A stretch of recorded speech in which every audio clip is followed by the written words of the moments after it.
catch. Tough, right? Now catch.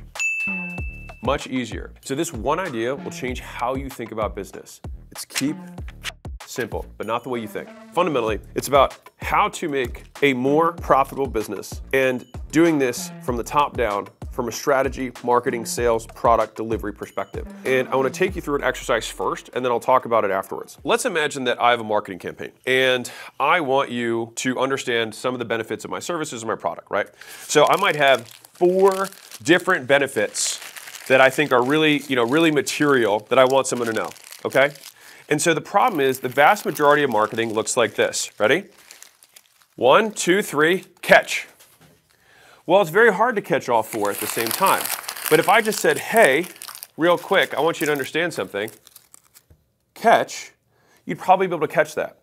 And so it's a great visual analogy for the value of a simple message. Ken Siegel, who wrote the book Insanely Simple, talks about this when he was in his meetings with Steve Jobs, and that was an exercise that he took the marketing team through. Whenever they'd want to start saying multiple points, he knew that it would eventually devolve into every single thing under the sun that we could possibly say about this thing, which meant that we hadn't done enough strategic thinking around what is the one thing that matters most.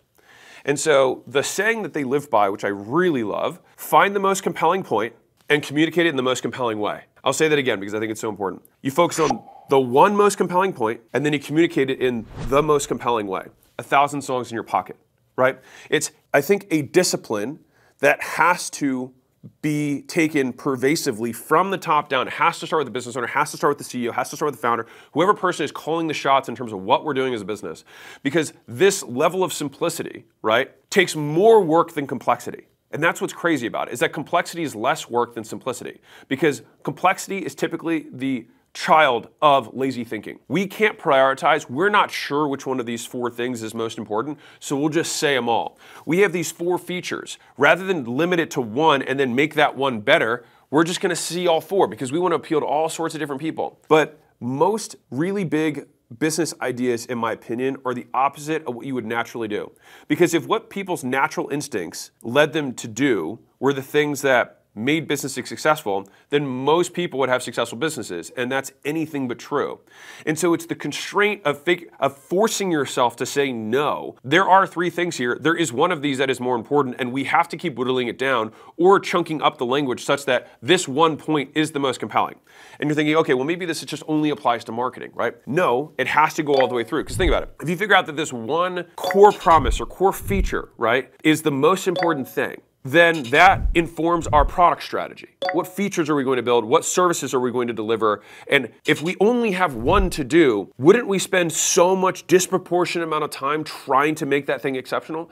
Like, you look at Raising Cane's, right, the chicken shop.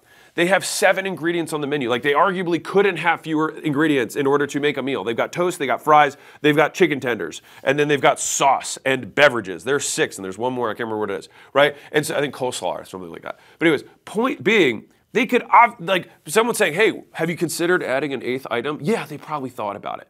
But the ability to say, this is what matters most. If we only did this one thing, would we accomplish all of our goals? And I think it's one of the most powerful questions. Frank Slootman, who wrote the book Snowball, talks about this one thing, where he says a lot of companies will take, they'll have 5 objectives and 5 sub-objectives, and they go into sub-objective, nightmare, right? He says if we cannot say what the one thing that's most important in the business, then the job of the CEO, that CEO has failed. And I'm guilty of this too. So I'm not saying, this is not me saying this from a pedestal. This is me, this is me trying to document my own thinking rather than say this is a sermon.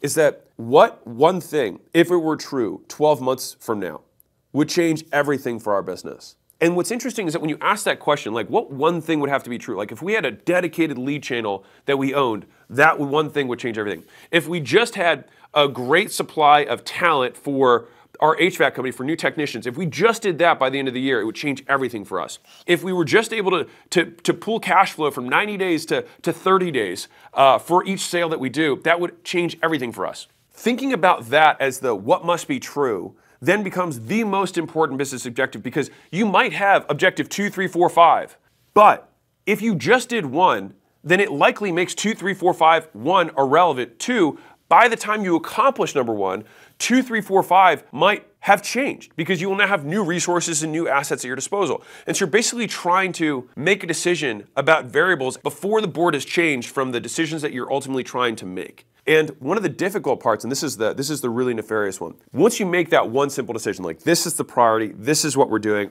all systems go, every department seeks to make this one thing true about our world so that it relates back to this business. Sometimes solutions take time. Sometimes you have to sit with the pain of an unbuilt bridge without building a second bridge. So let's say you know that, let's use the technician example. You're like, man, we got the phone's ringing off the hook. I could expand my practice. I could expand my XYZ if I just had more talent to deliver, right? Well, if you're in that boat, once you've realized that, you might kick off some sort of recruiting search, you might kick off some sort of community or some sort of play where you get referrals from all these different networks that would generate technicians for you or internships or whatever, right? But the thing is that 1 month in, that still might not really have happened. As in, like, you might not have this overflow of new talent in the business, right? But you know that if that one thing were true 12 months from now, that's the only thing that matters. And so the hardest part, and this is a lesson, I'm kind of making this public so that me sticking with it too, is that sometimes you have to let the little fires burn. Is that like, you could, and like we sometimes do, and I'm guilty of this, I will kick off a real meaty solution to a big thing. Like if we do this, this is the only thing we have to do and we'll crush it. But then because I'm impatient and a human being, I'll be like, it's 30 days later, and I'll be like, oh my God, it's not solved yet. And then I'll want to try and solve it another way. When in reality, me trying to solve it in 2 or 3 ways ends up just pooling resources from the one way that I know will work, but will take time. And so I would rather take the sure bets on the thing that has the absolute highest leverage impact on my business rather than many small bets that might or might not work. Because the thing is like, this is the death by 1,000 paper cuts. And so it's that one thing that then also simplifies what everyone's doing. So this is a absolute high-level strategy thinking process. But what's really fascinating about this is, and so they talk about Steve Jobs, he has this great comparison between art of Western and Eastern art. And you're like, where's he going with this? I'll explain. So Western art, when most people imagine like creating art, they think of a blank canvas, right? Or a blank document. And so then what you do is you add to that document, right? What's interesting is that the Eastern philosophy is opposed to this. So they think of it as like you have this big slab of jade, and so all we're doing is removing the excess to reveal the art or the sculpture underneath. And so it's the difference between Eastern and Western philosophy. And as it applies to business, it's kind of the same way, which is like when you delete everything that sucks about a phone, what remains is an iPhone. And so I think about that with services a lot, because a lot of times it's so easy to just say like, okay, well, I'm going to add more to the canvas, right?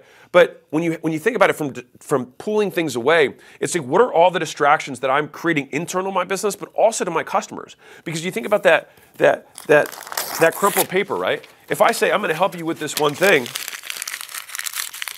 then just help with that one thing. That's it. And Jack Dorsey says this, and I love this quote. He says, perfect every detail and limit the number of details. It's so elegant. Like, if you're gonna do it well, and the vast majority of things you can't do. This has been such a struggle for me, for my entire career, because the more capable you get, the more resources you have at your disposal, the more opportunities present themselves, the harder it is to consistently say no. Jobs also said, focus is the number of amazing ideas that you say no to, right? I'm just as proud of the things we did as the things we didn't do, is one of his famous quotes. And so the idea that they liked saying over and over again was amazingly simple and simply amazing. How do we just think like, I'm just gonna make one sandwich. And if I just made this one sandwich to be the best sandwich in the city, I will probably have lines out the door. I don't need to have 20 sandwiches because if I just make this sandwich the best sandwich, and I think about it from the experience of someone eating it, the experience of them waiting for it, the experience of them ordering it, how I source the ingredients, how those are gonna get combined, at what temperature, in what order, right? Who's gonna be the one providing them? What are the price points? Like all of these types of things, it's the obsession on the details, but we're limited because you can't go deep if you have too many things. And fundamentally, that's the problem, is like myself included. We all have too many things going on, and you just can't go that deep when you're spread too thin. And the thing is that all of the outsized returns come on the end of the curve, right? So it's like you do this work, do this work, do this work, and it's only when you're like, okay, I'm at the 50% mark, meaning I'm like about average, right? And you're at the 75% mark, you're above average, you maybe do a little bit better, right? But not that much better. You're at the 90% mark. Okay, now we're starting to see it. But the difference between 90th percentile and 95th percentile, boom. Between 95th and 99, boom, in terms of who captures the market. Who's the one that people just can't help but say good things about you, right? And so I just think about what are these need to believes? What are the things that if I just did one thing, and if you're thinking about this, you're like, well, there's a lot of things that if I did this, it would grow my business. We're not thinking in increments. We're thinking in orders of magnitude. So yes, if you improve your sales close rate, your business will grow. If you bumped your margin by a certain percent, your business will grow. If you increase your lead, sure, the business will grow. But I'm not talking about those improvements. Those are what I consider the sausage making a business. That's the daily, that's the in and out, that's just like how you run a business. I'm talking about what are the orders of magnitude changes, the bets that we're gonna make with our additional resources. Because fundamentally, let's say you've got 100 people who work for you. It could be 10, it could be 1, doesn't matter. The point is that you have X amount of people who work for you. Maybe they're at 70% utilization or 80% utilization. They've got a little bit of bandwidth on top of the sausage making they have to do every day to keep the trains going. So you have to scoop that little 20, 30%, right? And you have one real bet that you can make on it. And so it's like you want to make that bet worth it. What's interesting is like how do you come up with these ideas, right? And so I think this level of like how do we just remove everything that doesn't matter? And I'm trying to reverse my thinking process this way. This is a lot like Munger's invert. Like, okay, if I wanted to destroy my business, what would I do? Like, it's a really powerful frame. This is a different frame, which is how much can I take away and still have it be good? And not only be good, but it probably is better.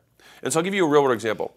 In the school games, we basically used to have more calls that we did, and we had more stuff that we put in the community. We had like 3 a week, and then we also had like content that was getting dumped in there. And basically the number one reason that people were canceling was overwhelm. It was not, oh, I need to provide more value. It was, I need to provide more value per second in fewer total seconds. And so rather than say, okay, so what we did was we removed 2 of the 3 calls, kept it to 1, and we moved the big download from once a month to once a quarter so that people could get on top of it, right? And we removed some of the things that were native and turned on inside of the app so that people would have fewer things to do when they got in. So they were like, oh my God, there's so many things I have to do, I can't think about it, and then they leave, right?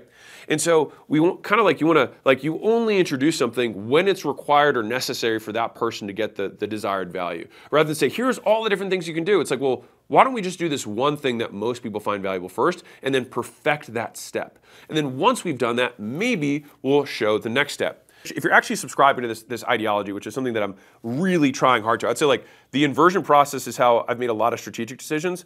And I'm also thinking more and more often with this frame of 1, which is if I can't decide what the one most important thing is, then I'm not doing my job and I need to think about it longer. Because the thing is that 1 provides more efficiency than just about any strategy. You want to cut costs, you want to improve your margins, do one thing. There's way fewer things to do.